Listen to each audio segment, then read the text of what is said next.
Au large de Péridragon, un enfant disparaît sous les vagues.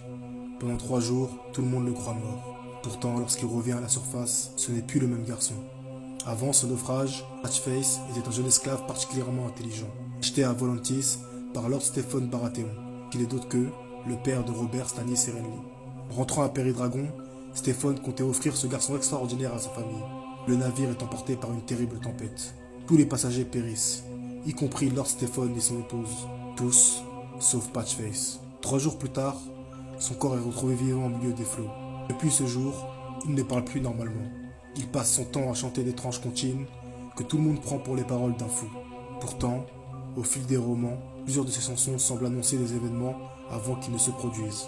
Il évoque des créatures vivant sous la mer, des visages morts qui sourient encore, du sang, des couronnes englouties, des images que personne ne comprend lorsqu'il les prononce. Même Mélisandre, pourtant capable de voir l'avenir dans les flammes, ressent un profond malaise en sa présence. Elle affirme apercevoir autour de lui une obscurité bien plus ancienne que tout ce qu'elle a connu. Personne ne saura jamais ce qui est arrivé à Patchface durant ces 3 jours passés sous l'océan. Une chose est certaine, le garçon qui est remonté des profondeurs n'était plus celui qui était tombé.